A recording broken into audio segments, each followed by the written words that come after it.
coming up. Okay, good morning, everyone, and welcome to this episode of the Details series. My name is Christopher Collens. I'm a collaborator here at Stardust, and today I'm here with Alvin Arthur and Debbie Estwick for a talk entitled Intellectual Cultures Designing Sustainable Change in the Caribbean. So over the last few years, we've seen a lot of remote work and intellectual communities dominating virtual spaces. And we've seen a lot of change and exchange of ideas across cultural and geopolitical boundaries in the hopes that this can help solve some of the pressing problems that are facing us regionally and globally.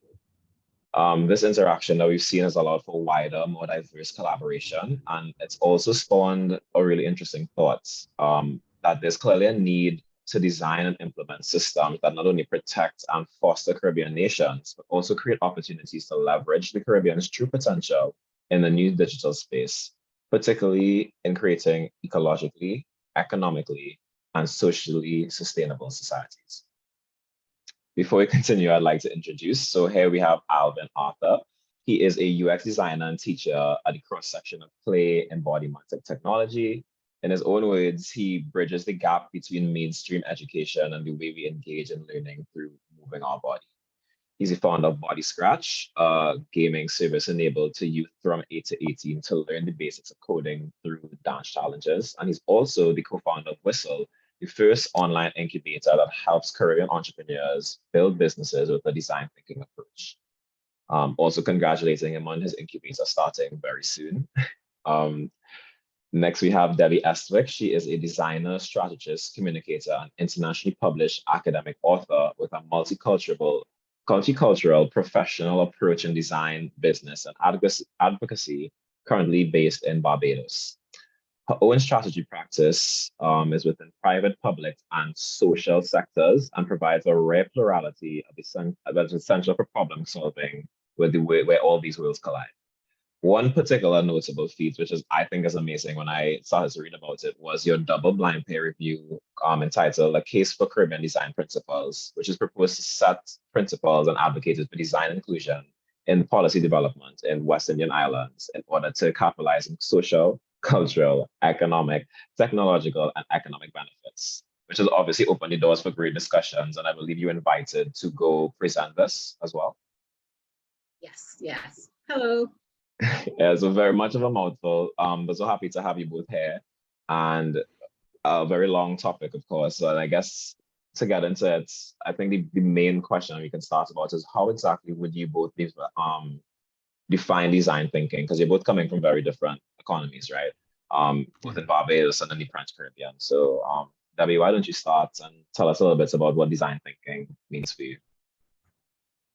Okay, so for me, design thinking, I think of the way that designers tend to approach problems and just kind of extending that to problems that we wouldn't normally deal with. So if you're an industrial designer, you have a set of skills that might be applicable or might lend themselves to providing solutions outside of your regular client scope. So I kind of look at it like that. How about you, Alvin? Yes, so I joined Debbie on this. I think oftentimes we also use the term design thinking when it's applied to the industry. That's where it kind of started, although it's actually essentially design. So basically both a practice and a mindset to answer a specific situation, and so it kind of gathers tools and processes from different disciplines and tailor it to a specific situation, which can be for a client, for instance. And it starts from, I don't know, either an idea, an issue, an observation that someone or a group of people found, and essentially it is just a mindset and a practice to answer a specific situation.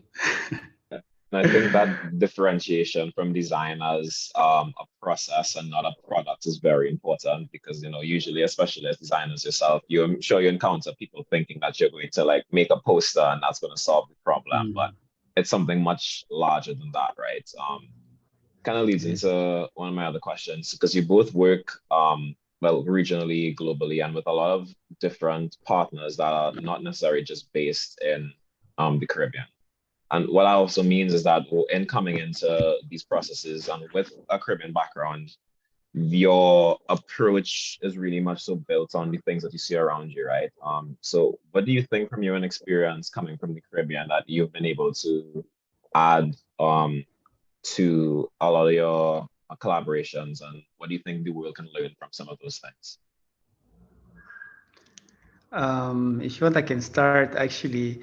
Just the fact to bring your own baggage, your cultural understanding of things. I think being in the room also already helps in just bringing a different perspective and asking different questions, asking from a perspective that didn't live the same experiences that, for instance, when you're in Europe or North America or any other part of the world.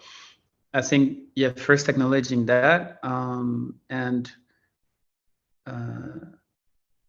also in the way, for different instances, I've been in situations where I was trying to imagine certain projects and concepts applied to my own context, to the Caribbean context, and there you see how different it is. And so that's why when we are designing experiences back home, it's not about just bringing things that work outside and bringing them just bluntly. It's not what you call innovation, but it's more being in that context and asking questions to the people, to the population actually present, and acknowledging that there's a huge part that happens within the scope of the people that you're designing for. And for me, because I'm somebody that is very open, that asks a lot of questions, I would not say that I felt directly estranged in a certain way from a non-Caribbean context. But I really see the value that I bring in my practice, and it comes in parts from my background. It translates into, for instance, bringing dance movement into the way I design and just see the world in general. Yeah. Yeah, I support that completely. I also think that some of the things that we bring as Caribbean people, our history has shaped us. You know, we have so many inputs into who we are. You know, we have inputs from Europe, from India, from Africa, from indigenous cultures. It gives us an opportunity to leverage that to connect with people. You know, if we embrace that background, all those inputs, we can find something to connect with somebody else on. And that gives us a kind of unique advantage that we can relate to so many people. It also gives us, coming from our history again, it gives us some insight into what we need to be careful of. A lot of our history is not pretty. So we would want to be very careful that we are very inclusive of people who are left out, because we know what it's like. You know, you look at what the Caribbean has been based on. You had slavery, you had indentureship, even some of the persons who came and who did this to other people, they were kind of the marginalized, poorer sibling who came down trying to make it big. So we can identify with all of that and keep it in mind and not repeat the past if we choose to. I think that's such a beautiful sentiment there, like remembering the inclusivity. And I was, in a very small way, I was thinking about how one thing that we really value in the Caribbean is this need for connection and communication. Like, we don't care about being late to a meeting if we meant we value I'll stop and talk to uncle at the side of the road on our way, right? And similarly, even in meetings, we're not as strict on terms of time, but we value this idea of connection and like understanding, being able to foster something between people. Remembering that history as well is very important, because when you look at, I'll use advertising as an example.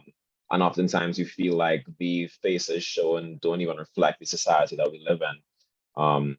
And often which can lead to great problems, right? Because you never want to make the people that you're trying to advertise to feel disconnected from their own surroundings, right? It's awful to look around you and never see your own face, which has been a Caribbean sentiment for like quite some time. I feel like we may be now moving away from that. I really loved that you kind of touched on the history and how we got here. I'm a little bit curious though. So again, with both having specific contexts, like, can you give me an example of a time you feel like you've encountered a problem and were able to use design thinking to solve it? Yeah, I know, big question. Okay, I can go ahead. I think I think back to I was issued a challenge at work, and they wanted a youth innovation forum. And I thought about, well, how am I going to tackle this? At first, I said no, but then I rethought it, and the timeline was ridiculous. But I took up the challenge, and I decided to use a design thinking approach, because if we wanted to have a youth innovation forum, I figured now is the opportunity to try to influence people to see in somebody else's lens, so I kind of made it up as I went along. Like the pace was insane, but in what they did, it was called the Blue Flame Challenge themed Bridgetown 2030. And I had everyone who got into the challenge pick up a different lens and experience the town in that lens. So for example, it was multidisciplinary, by the way. So for example, one person was a mom going through town. You have, if you're a mom, there's a certain lens that you're going to look through. Another person, they couldn't walk and they had to experience Bridgetown and try to go through it in a wheelchair. It was very difficult. And they started to notice what some of the issues in the town were when they were a kid, when they were a mom, when they were a student, when they were an entrepreneur. They started to see there's a problem, the sidewalks drop off. Like, I can't navigate town. They started to see, well, there isn't any place for me to live and get my food and get my work and all that easily. Perhaps we need to rethink how the transport flows through town. Like, they came up with so many great ideas for entertainment for the kids, all kinds of stuff. And all of it was from a design-centric approach. And I was really happy with what they came up with. That's really beautiful, and to add on that, for instance, in I think December, last December actually, we gave a 3 days challenge with Whistle, and the question was how might we reclaim our Caribbean heritage, and so you had participants coming in, and simply from that question trying to see, okay, where can we start and what are we going to do? How will how will the solution that we want to bring translate, and does it have to be a solution? And so what we did is first interview people that are around us, Caribbean people, and get to know, empathize with them, and get to know, okay, what makes them feel that they are Caribbean first, and see if there are connections among islands, because like David was mentioning earlier, we have all these inputs from different backgrounds. We have all these different languages. And as much as we want to connect, there is still this gap, this very paradoxical gap, that Hispanics don't talk to French, they don't talk to English speaking, they don't talk to Dutch speaking. And there is still this disconnect that happens, and that is more and more reduced by the diaspora coming back and forth. But maybe more about that later. To come back to the challenge, the first step was to ask people directly in our network, okay, what makes you feel Caribbean? And also questions about heritage. What do you know about your history, your origin, your background, etc., to understand where they position themselves and see if they are differences and common grounds, and from there ideate. Okay, if people are connecting certain ideas, maybe there's a certain need or a certain niche to explore there. And so after you've been ideating, you're going to enter more of prototyping certain things, and then testing them around. So this is some parts of the process that we did that really shows that it's not just about like you were saying, making a poster, but it's a whole process of researching and understanding who you are doing it for, and what it means in that context. I think both their examples remind me of this quote from Steve Ballmer, where he talks about accessible design being good design because it benefits people who don't have disabilities as well as people who do. But I'll leave it as accessibility as people who are left out of the conversation as much as people that do. And in his specific example, he talks about this idea of like doors, right? And door handles make sense. Doorknobs, for example, like if you're unable to grip a doorknob, it's kind of difficult to open the door. So we can make doors that are push and pull, and it's also helpful for me coming to work with a bag and 4 trays of coffee. And a very, very simple example of how just having inclusion solves problems that benefit a lot of people, right? And I'm curious now, what are some challenges that you feel you're having some difficulty in your context trying to overcome, right? Because I think that, and as much as you might have these ideas towards like thinking of things, there's still going to be blockers that are stopping you. I can say for sure, like in tech in the Caribbean, one of the issues that we face is that despite wanting to move as quickly as places like Silicon Valley, where there's like quick adoption of ideas, we have to also understand that we live in a low tech society. So sometimes in doing design for myself, I can build an app and it can be really good for someone in the US, but if somebody who's never used an app before has to use this, is it actually accessible to them and possible? So I'm curious, like what are some challenges you face and how are you trying to overcome them? So for me, I'm in the Guadeloupean context of French islands, French West Indies, and it's already I can totally imagine it's already different from Barbados or Trinidad or other islands. And one of the first challenges is first of all the flights cost to go from island to island and spread the message, make projects there. It's such a bummer, not only the cost but also the whole journey.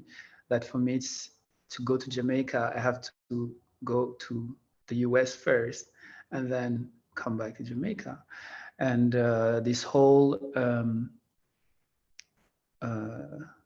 mess around flying from island to island or reaching different islands, it doesn't help the collaboration. So that's one of the struggles of within our context. And then the barrier of the language that I was mentioning earlier. I think as Frenchies, we are a bit too relaxed about our French language, and we don't necessarily learn enough of the other languages around us to connect, and it makes it a bit difficult to just be part of a greater Caribbean context and actually make projects that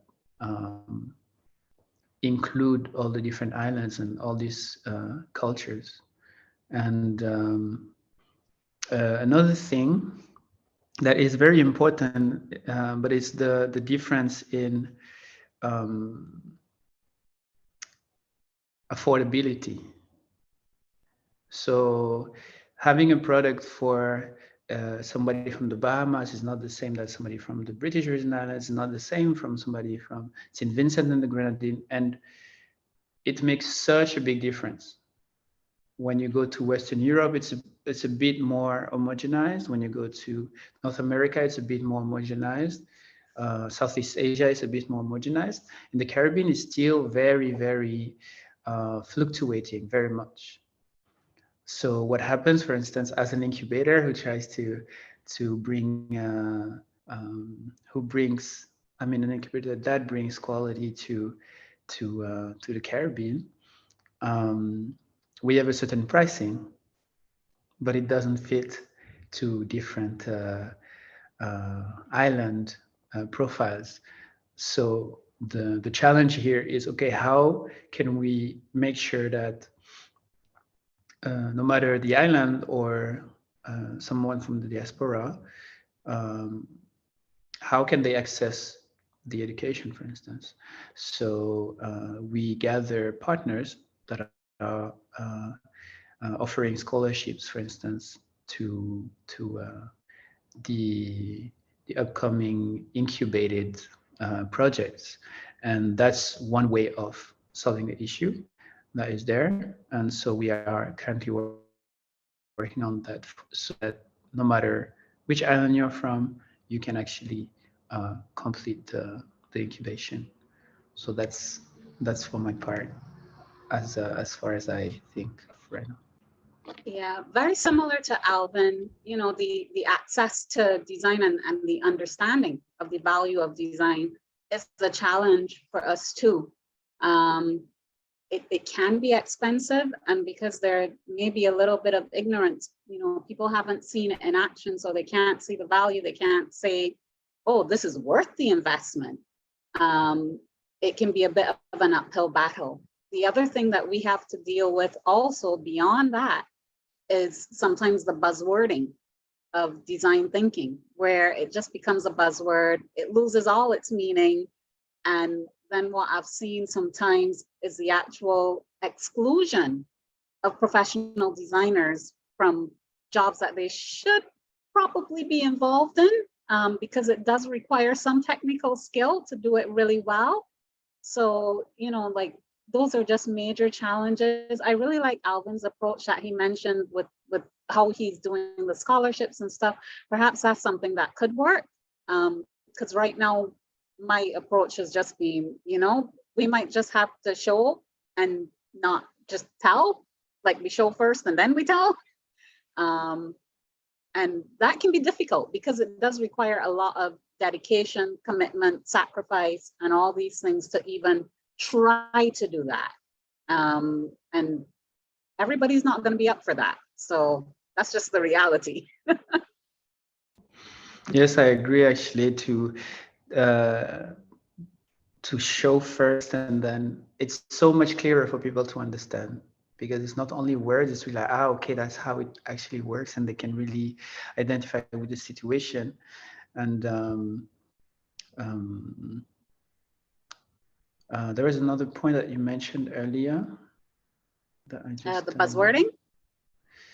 The having designers actually excluded from the practice, and because I think that's a side effect also of the buzzwording. But for us, for instance, when we in our approach, we see that entrepreneurship can really benefit these methods, just like other fields, but entrepreneurship can, because it can be deployed so quickly, and it's so somehow agile, although it means something else in the industry. But what we see is this miseducation towards design that you were also mentioning, and the fact that showing to people the success stories that we had before really helps them understand, oh, this is what you actually call design. Then I want to be part of it, you know. So this last point is really major, I think.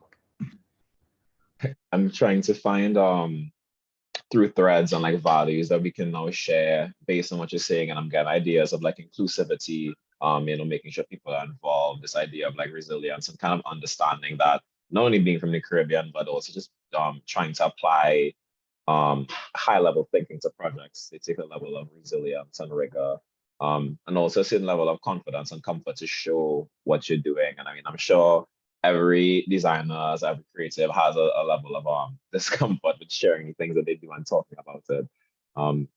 And definitely getting that out there is so important. important. The buzzwording is a big one. I wish I could if I got a dollar for every time somebody said like we're working agile or we're using Kanban, and then they say that they understand how this is supposed to work, but while you're watching the structures fall down because they haven't actually thought of the problem that they're trying to solve. I'd probably be a very rich man, I won't lie. I'm curious now. So, I mean, we've just had a lot of hurricanes pass in Alvin. You were personally really affected in Guadeloupe. Generally in Trinidad, we missed most of it, but we had some like really rampant flooding. And well, I know Barbados they already has a lot of issues that they've been trying to solve environmentally with a lot of their policies, which I think is fantastic. Um, I'm just curious, like, how do you think that we can apply some of our like Caribbean thinking to solving some of these problems, ecologically, but also socially, right? Because people are really poorly displaced sometimes, or realizing the issues with how we may have built the spaces that we live in. Yeah, so like you mentioned, we were hit recently by the Hurricane Fiona. I would say half of the island in Guadeloupe got quite damaged actually, and for several days we were, making like freeing the roads and cleaning up a lot of stuff all around. Just that for quite some days, and actually, there's a paradox here because in the Caribbean, we are so used to these things happening on a regular basis. I mean, hurricanes, earthquakes, even volcano for certain islands, that there is this kind of default emergency state. So people get comfortable in the emergency state. So what you have is a lot of people find quick fixes, quick solutions to manage things, and it's a constant prototype that is going on, but then there is a lack of sustainable solutions that can really last for years and really that we can build upon. And so there's this paradox between the ability to quickly be resilient and prototype quickly to fix things, but also the lack of not putting foundation to build upon it. I think that's a major difference with other contexts that I've seen and experienced.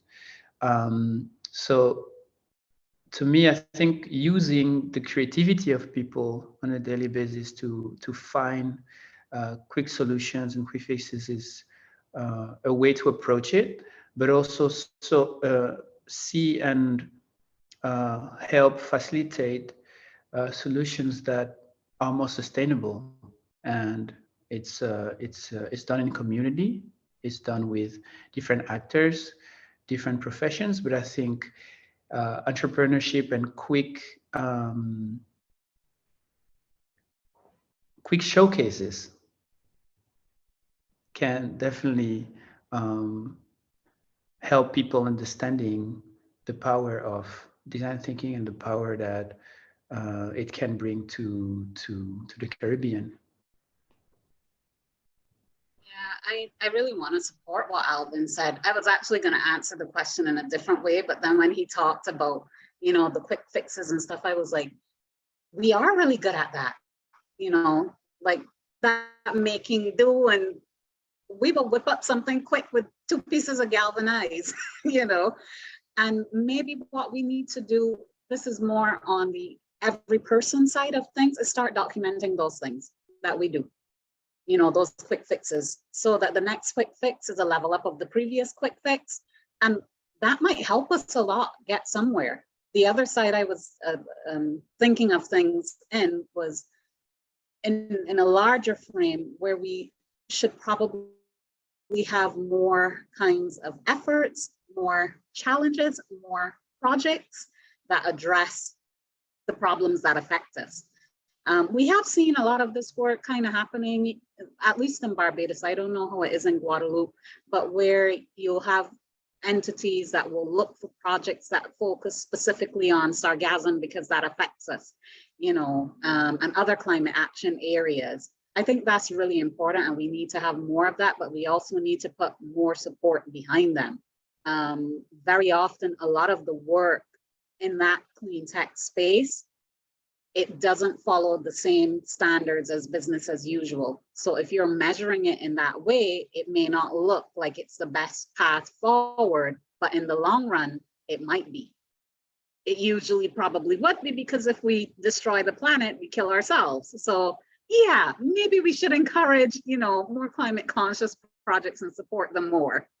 No, I think that's such a pressing point, right? We often forget the fact that a lot of ecological work or working in the environmental sector, like your focus is not just solely on economic gain. Like, not to say that these products can't be economically viable, right? But the goal is not maximizing output. The goal is, can we sustainably continue in this direction?